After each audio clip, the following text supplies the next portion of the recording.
combat, PvP, landmines, and more show up in EQ Next Landmark, Mabinogi collides with Sword Art Online, Warframe teases a sick new game mode for Update 15, and Blade and Soul once again pops up on our radar.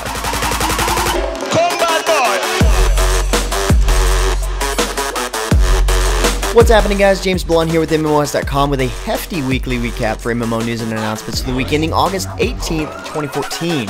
And this past week was all about Gamescom and SAO Live, and we've got plenty of announcements from both. Starting off with this kick-ass new CGI trailer from War Thunder called The Battle Is On, created to show off Gaijin Entertainment's vision on War Thunder. But if you're not into CGI trailers, they've also released a new gameplay trailer for you as well. But of course, that's not what they were there to show off. This year they presented us with a new game mode called The Race, which is exactly as it sounds, a new armor graphic indication system that allows players to study the armor characteristics of ground vehicles, either for their own defense or to give them the edge over the opponent. They've also introduced a kill camera X-ray feature, so you can get a general idea of what happens when your ammunition penetrates enemy armor and turns all the guys inside into a nice human smoothie. Either way, it's a cool feature. And of course, they're also in early development of destructible environments, giving players the opportunity to destroy buildings that stand between them and the enemy for a more tactical approach in urban areas. Definitely looks like it was a strong Gamescom showing for War Thunder this year. On a similar note, Armored Warfare released a new trailer for Gamescom showing us more gameplay than we've seen in the past. However, at the show, Obsidian Entertainment showcased the extensive progression tree in the game and the arms dealer gameplay feature for the first time ever. Not to mention, My.com revealed ballpark beta dates for Armored Warfare, World of Speed, and of course Skyforge. Armored Warfare's beta is expected to start around the first quarter of 2015. World of Speed, however, showed off major multiplayer features, including the elaborate team mode and unique team objective systems at the show.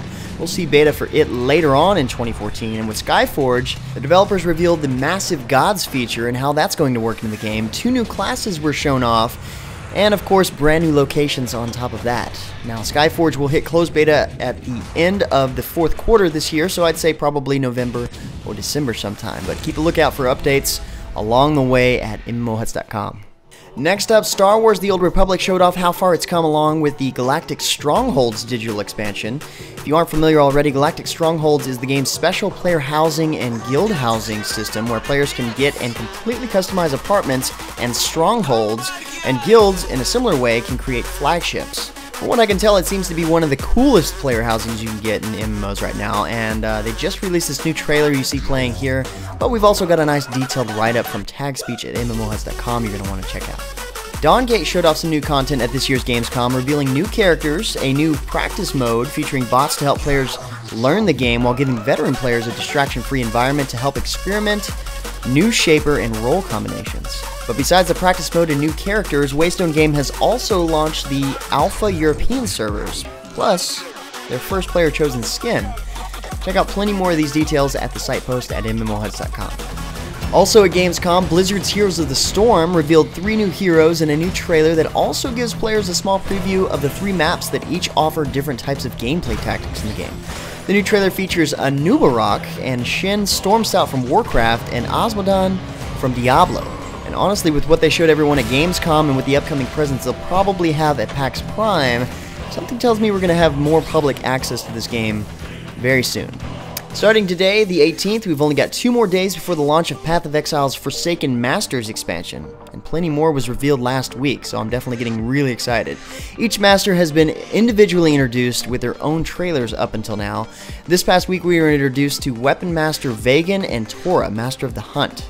Vagan offers Exiles his weaponsmithing services to players if they can beat him in a duel, and Tora will give aid to all archers that are willing to help her hunt down unique beasts. They've also finally released the overall Forsaken Masters trailer that you see playing here, giving us a nice overview to the expansion, so definitely look forward to all the hype on August 20th. And speaking of expansions launching, this past week Neverwinter's 4th module, Tyranny of Dragons, launched in both North America and Europe. And starting now, players can play as the Scourge Warlock class, who focuses on range damage and curse mechanics. It's a new mechanic added to the game. The expansion also brings with it a new skirmish and dungeon that puts the teamwork skills of Neverwinter players to the test, plus players now have the option to play as the new premium race, the Dragonborn. But of course that one will cost you. Otherwise, everything else is offered as part of the free update. Another interesting expansion announcement comes from RuneScape this past week. Jagex announced the very first expansion pack for the game called the Lost City of the Elves. This expansion delivers a brand new area featuring the largest city in RuneScape, made for high-level players to explore, as well as a new campaign, new minigames, new weaponry, and a lot more. According to the press release, this is the largest piece of content to be released in RuneScape since it launched in 2001. The Lost City of Elves is the final part of the epic Elf Quest campaign that has been building up for the past 12 years now. From the looks of things, the expansion will be released over the course of time starting now, going into September, with the first half of the city being released and the second half showing up in October.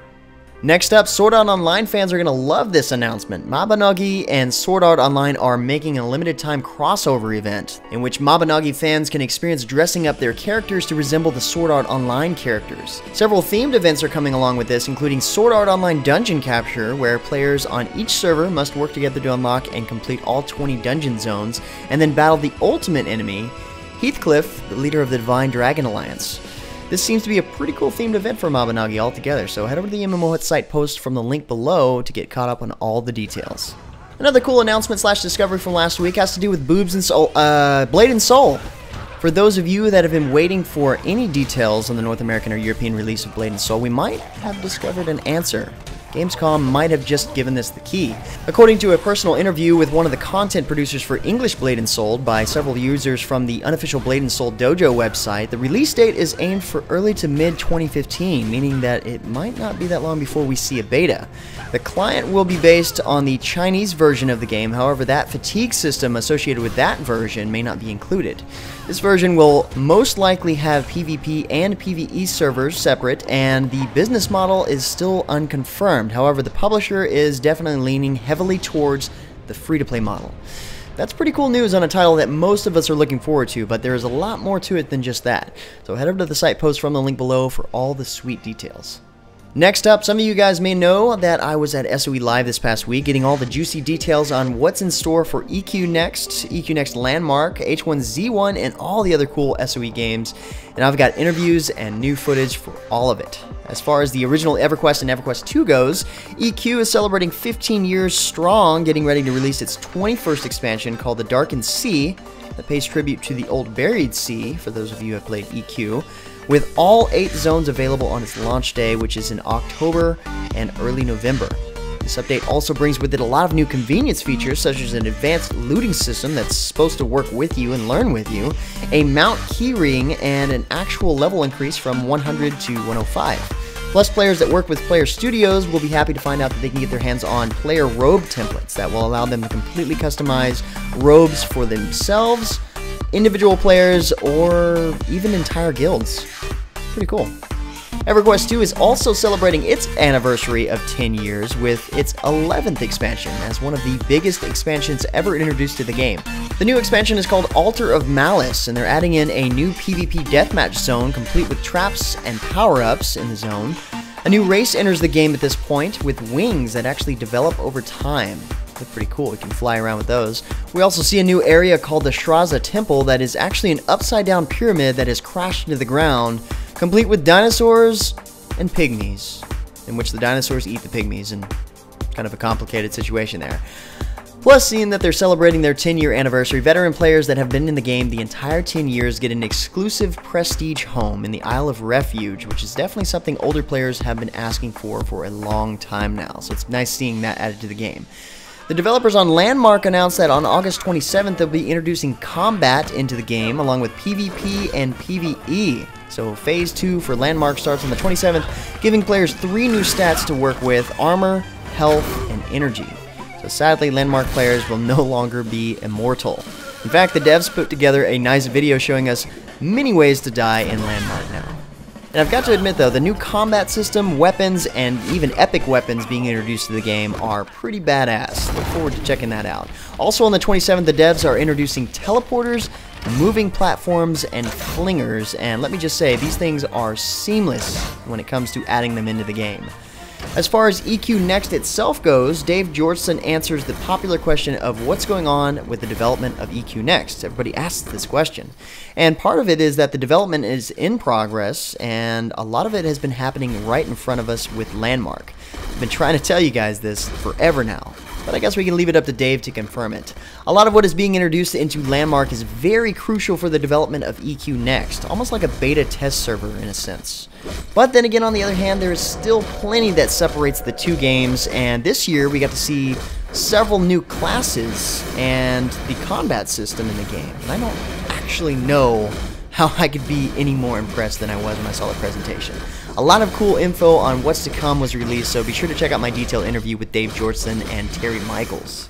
Plus, awesome new updates were announced for DC Universe Online and PlanetSide 2, so check out my interviews with the devs for more info on that. But I also got my hands on H1Z1, so I can confirm to you guys that the game is going to rock. I partly figured that out when I witnessed a fight between a bear and several of the zombies that I was running from. No doubt, everything wants to kill you in that game. One big difference between H1Z1 and all the other survival games out there is its sheer size and the fact that it's actually an MMO. Kind of like the difference between PlanetSide 2 and a lot of the other shooters out there. I've got a really cool interview with the level designer Adam Clegg, along with some new cool footage of the game. Sadly, no announcement as to when we can get access to the game, unfortunately. A few new announcements for Smite this past week. First off, it was announced at Gamescom that Smite will be making its way over to the Xbox One. Just when I thought all the good games were going towards the PS4, Smite makes an announcement and makes the Xbox One just slightly more appealing than it already is. But then again, don't expect to see it there until 2015. They also introduced a new Mayan god, Kabrakan, the destroyer of mountains, and with a name like that you'd think he'd be a warrior, but in fact, he is a guardian with fairly high utility. Now, the other cool feature added in this patch is the new diamond skins that seem to be replacing the legendary skins. Interesting enough. At least they look pretty cool. And finally, for our last bit of news, a sick new game mode is headed to Warframe in Update 15 called the Arcwing. A new teaser was released last week that you see playing here, and it looks like you're able to maneuver out in open space, kind of like in Dead Space, but still have access to some of the awesome ninja melee abilities and weapons. Definitely a new approach to gameplay in Update 15 for sure. Anyway, guys, that's a good chunk of the MMO news and announcements for this week. There's plenty more to read up on at MMOHuts.com/news. Plus, look forward to my interviews from SOE Live coming to you guys really soon. Check the description below for links to the news featured in the recap here, and feel free to discuss the comments below or head over to MMOHuts.com/forums. So until next time, guys, that's going to be it for me. I'm James Blonde. See you out there, gamers.